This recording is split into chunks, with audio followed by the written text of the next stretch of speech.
أعوذ بالله من الشيطان الرجيم.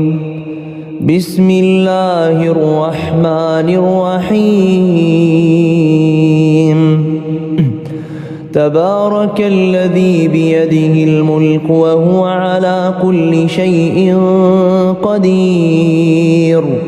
الذي خلق الموت والحياة ليبلوكم أيكم أحسن عملا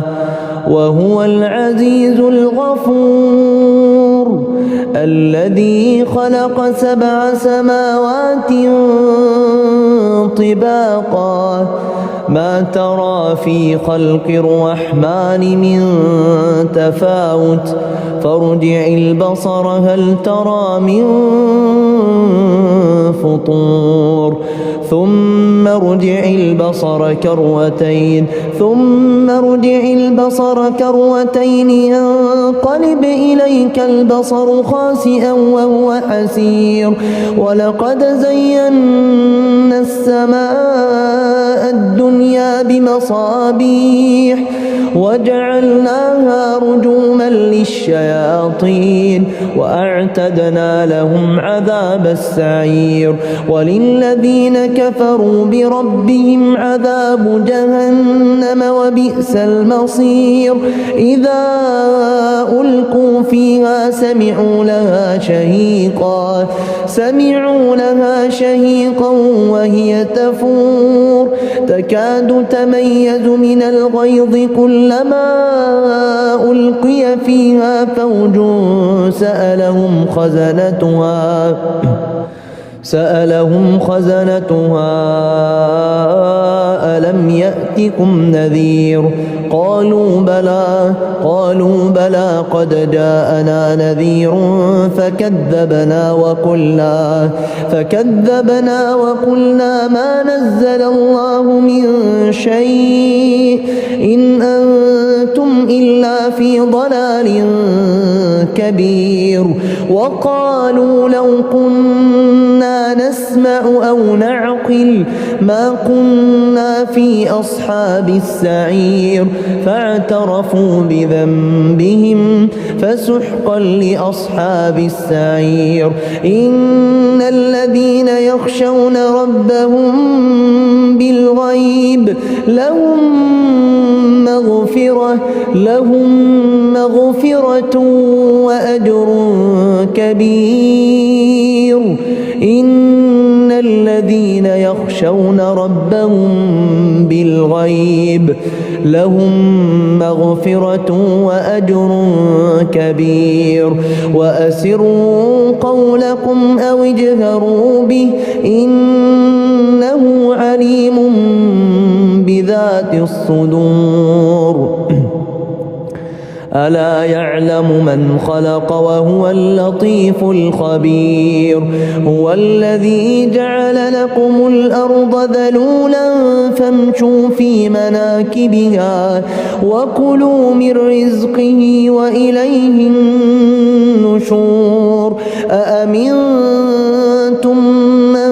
في السماء أن يخسف بكم الأرض فإذا هي تمور أم أمنتم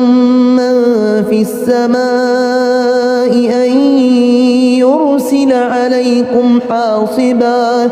فستعلمون كيف نذير. ولقد كذب الذين من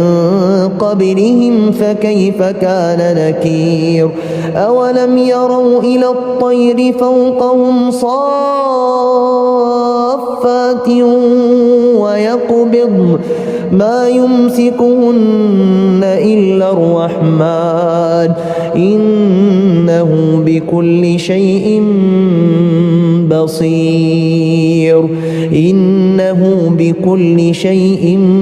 بصير. أمن هذا الذي هو جند لكم ينصركم من دون الرحمن إن الكافرون إلا في غرور. أمن هذا الذي يرزقكم إن أمسك رزقه بل لجوا في عتو ونفور أفمن يمشي مكبا على وجهه أهدى أمن يمشي سويا على صراط مستقيم قل هو الذي أنشأكم وجعل لكم السمع والأبصار والأفئدة قليلا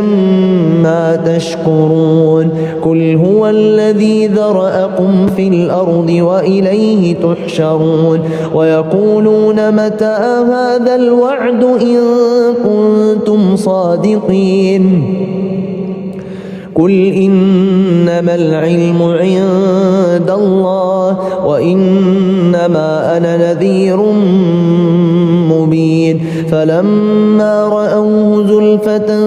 سيئت وجوه الذين كفروا وقيل هذا الذي كنتم به تدعون قل أرأيتم إن أهلكني الله ومن معي أو رحمنا فمن يجير الكافرين من عذاب أليم قل هو الرحمن آمنا به وعليه توكلنا فستعلمون من هو في ضلال مبين قل أرأيتم إن أصبح ماؤكم غورا فمن يأتيكم بماء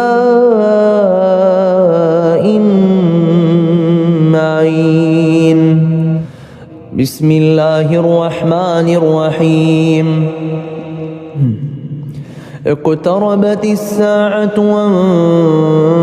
وانشق القمر وإن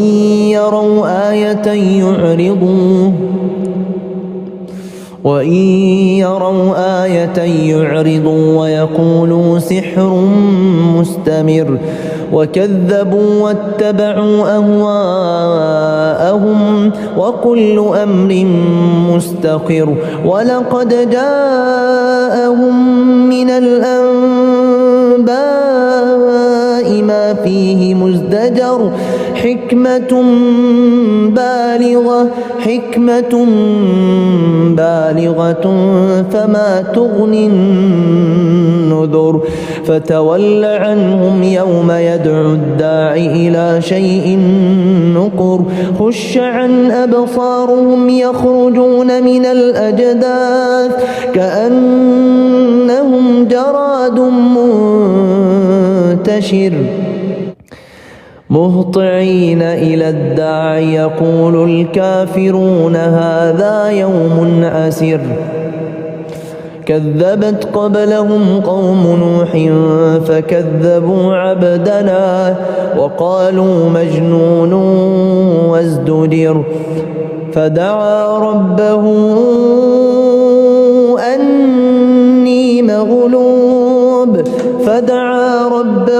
أني مغلوب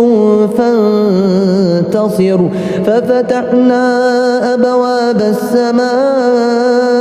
بماء منهمر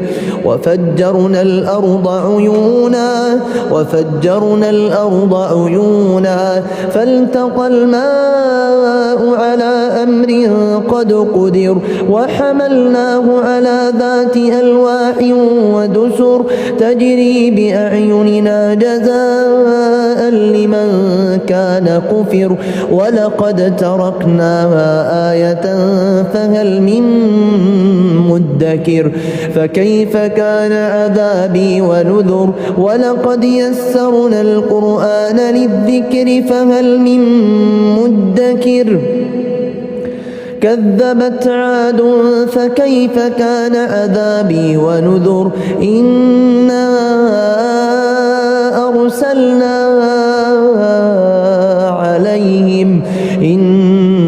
أرسلنا عليهم ريحا صرصرا في يوم نحس مستمر تنزع الناس كأنهم أعجاز نخل منقعر فكيف كان عذابي ونذر فكيف كان عذابي ونذر ولقد يسرنا القرآن للذكر فهل من مدكر كذبت ثمود بالنذر فقالوا أبشرا منا واحدا نتبعه إنا إذا لفي ضلال وسعر ألقي الذكر عليه من بيننا بل هو كذاب أشر سيعلمون غدا من الكذاب الأشر إنا مرسل الناقة فتنة لهم فارتقبهم واصطبر ونبئهم أن الماء قسمة بينهم كل شرب محتضر فنادوا صاحبهم فتعاطى فعقر فكيف كان عذابي ونذر ولقد يسرنا القرآن للذكر فهل من مدكر فكيف كان عذابي ونذر إنا أرسلنا عليهم صيحة واحدة فكانوا كهشيم المحتضر ولقد يسرنا القرآن للذكر فهل من مدكر كذبت قوم لوط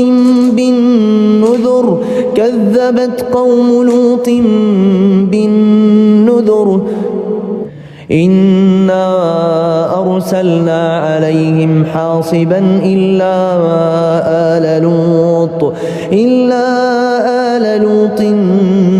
نجيناهم بسحر نعمة من عندنا كذلك نجزي من شكر ولقد أنذرهم بطشتنا فتماروا بالنذر ولقد راودوه عن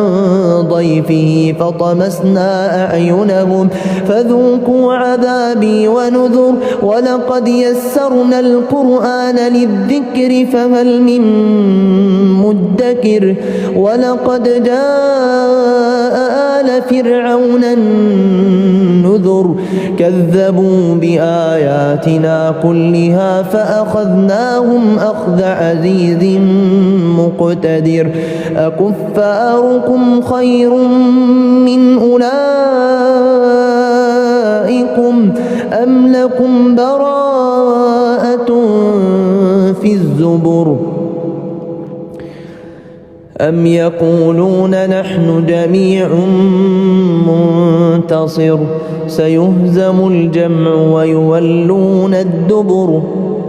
بل الساعة موعدهم والساعة أدهى وأمر إن المجرمين في ضلال وسعر يوم يسحبون في النار على وجوههم ذوقوا مس سقر إنا كل شيء خلقناه بقدر وما أمرنا إلا واحدة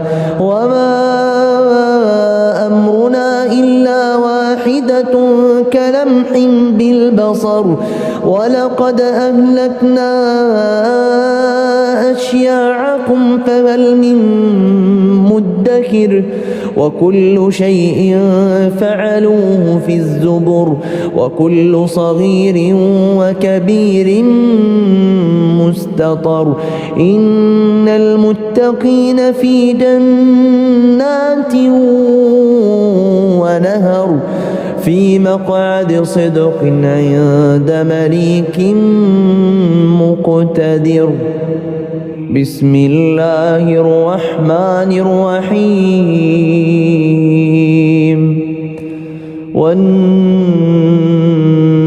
والنجم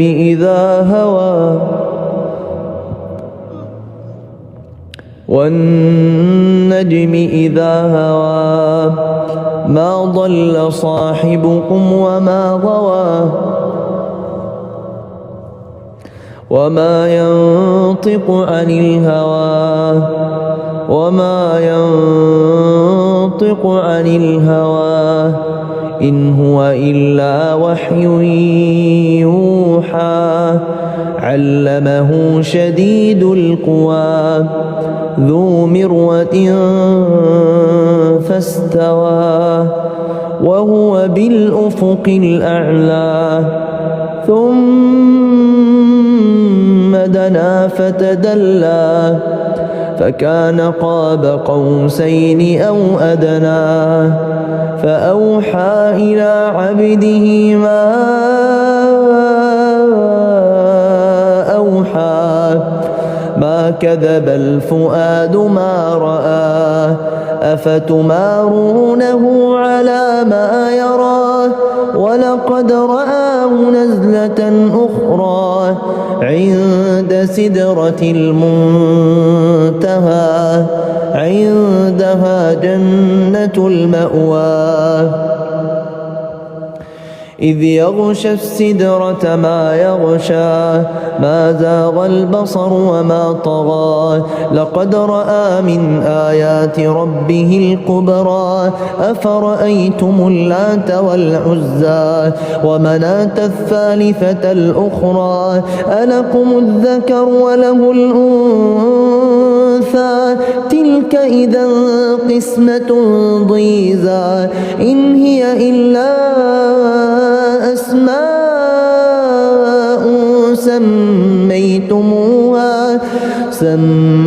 سميتموها أنتم وآباؤكم ما أنزل الله بها من سلطان إن يتبعون إلا الظن وما تهوى الأنفس ولقد جاءهم من ربهم الهدى أم للإنسان ما تمنى فلله الآخرة والأولى وكم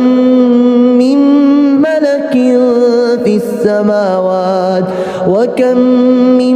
ملك في السماوات لا تغني شفاعتهم شيئا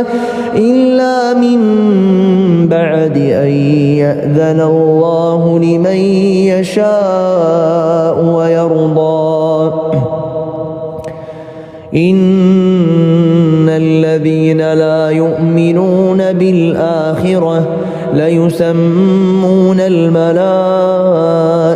تسمية الأنثى وما لهم به من علم إن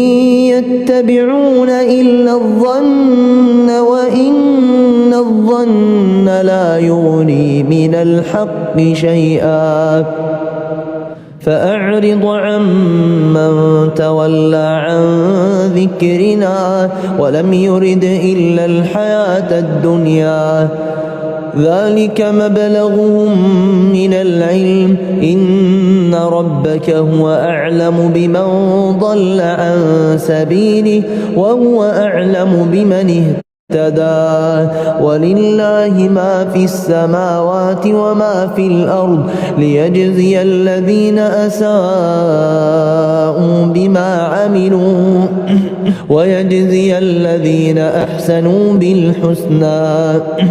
الذين يجتنبون كبائر الإثم والفواحش إلا اللمم إن ربك واسع المغفرة هو أعلم بكم إذ أنشأكم من الأرض وإذ أنتم أجنة في بطون أمهاتكم فلا تزكوا أنفسكم هو أعلم بمن اتقى أفرأيت الذي تولى وأعطى قليلا وأكدى أعنده علم الغيب فهو يرى أم لم ينبأ بما في صحف موسى وإبراهيم الذي وفى ألا تزر وازرة وزر أخرى وأن ليس للإنسان إلا ما سعى وأن ليس للإنسان إلا ما سعى وأن سعيه سوف يرى ثم يجزاه الجزاء الأوفى وأن إلى ربك المنتهى وأنه هو أضحك وأبكى وأنه هو أمات وأحيا وأنه خلق الزوجين الذكر والأنثى من نطفة إذا تمنى وأن عليه النشأة الأخرى وأنه هو أغنى وأقنى وأنه هو رب الشعرى وأنه أهلك عادا الأولى وثمود فما أبقى وقوم نوح من قبل إنهم كانوا هم أظلم وأطغى والمؤتفكة أهوى فغشاها ما غشا فبأي آلاء ربك تتمارى هذا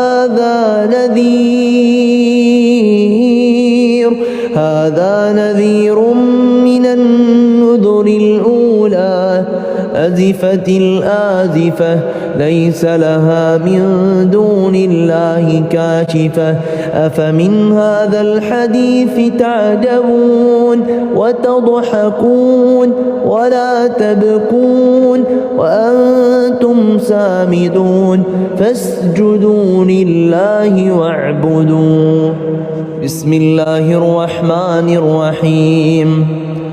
سبح لله ما في السماوات وما في الأرض وهو العزيز الحكيم هو الذي أخرج الذين كفروا من أهل الكتاب من ديارهم لأول الحشر ما ظننتم أن يخرجوا وظنوا أنهم مانعتهم حصونهم من الله فأتاهم الله من حيث لم يحتسبوا وقذف في قلوبهم الرعب يخربون بيوتهم بأيديهم وأيدي المؤمنين فاعتبروا يا أولي الأبصار ولولا أن كتب الله عليهم الجلاء لعذبهم في الدنيا ولهم في الآخرة عذاب النار ذلك بأنهم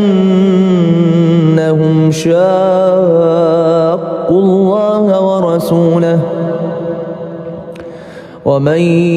يشاق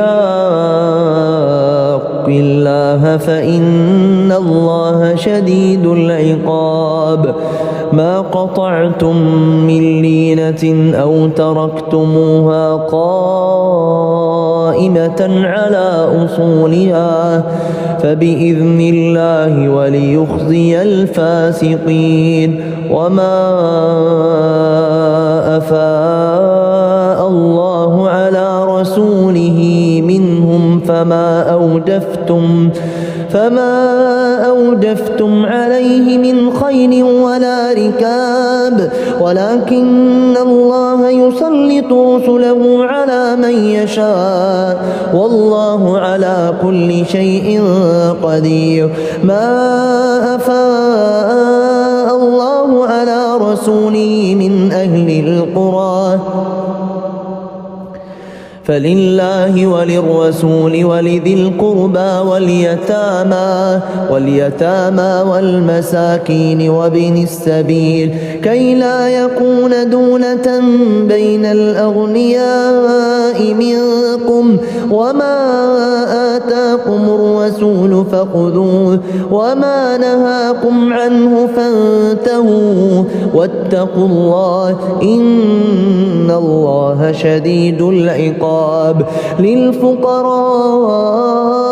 المهاجرين الذين أخرجوا من ديارهم وأموالهم يبتغون فضلا من الله ورضوانا وينصرون الله ورسوله أولئك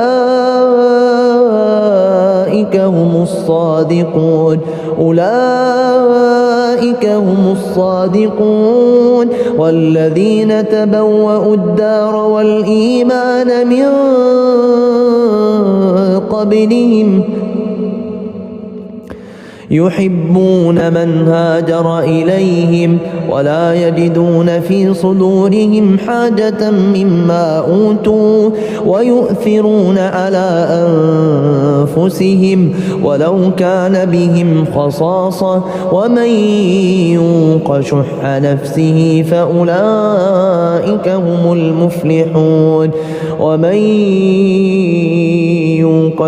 نفسه فأولئك هم المفلحون والذين جاءوا من بعدهم يقولون ربنا اغفر لنا ولإخواننا الذين سبقونا بالإيمان ولا تجعل في قلوبنا غلا للذين آمنوا ربنا إنك رؤوف رحيم. ألم تر إلى الذين نافقوا يقولون لإخوانهم الذين كفروا من أهل الكتاب لئن أخرجتم لنخرجن معكم ولا نطيع فيكم أحدا أبدا وإن قتلتم لننصرنكم والله يشهد إنهم لكاذبون لئن أخرجوا لا يخرجون معهم ولئن قتلوا لا ينصرونهم ولئن نصروهم ليولن الأدبار ثم لا ينصرون لأنتم أشد رهبة في صدورهم من الله ذلك بأنهم قوم لا يفقهون لا يقاتلونكم جميعا إلا في قرى محصنة أو من وراء جدر بأسهم بينهم شديد تحسبهم جميعا وقلوبهم شتى ذلك بأنهم قوم لا يعقلون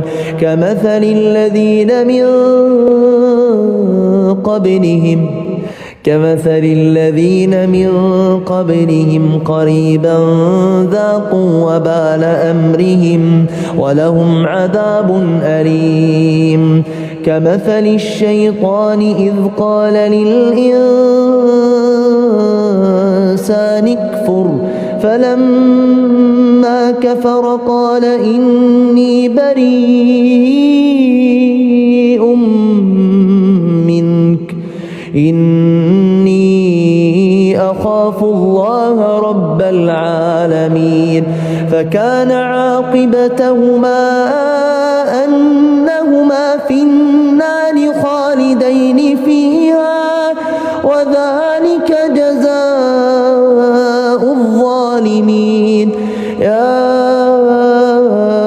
أيها الذين آمنوا اتقوا الله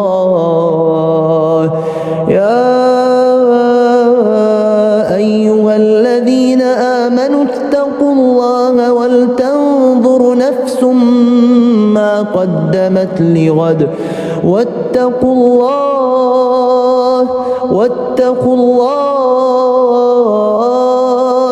إن الله خبير بما تعملون واتقوا الله إن الله خبير بما تعملون ولا تكونوا كالذين نسوا الله فأنساهم أنفسهم أولئك هم الفاسقون لا يستوي أصحاب النار وأصحاب الجنة أصحاب الجنة هم الفائزون لو أنزلنا هذا القرآن على جبل لرأيته خاشعا متصدعا من خشية الله وتلك الأمثال نضربها للناس لعلهم يتفكرون هو الله الذي لا إله إلا هو عالم الغيب والشهادة هو الرحمن الرحيم هو الله الذي لا إله إلا هو الملك القدوس السلام المؤمن المهيمن العزيز الجبار المتكبر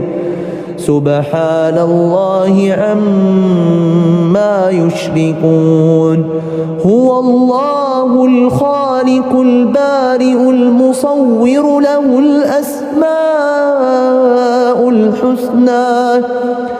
يسبح له ما في السماوات والأرض وهو العزيز الحكيم.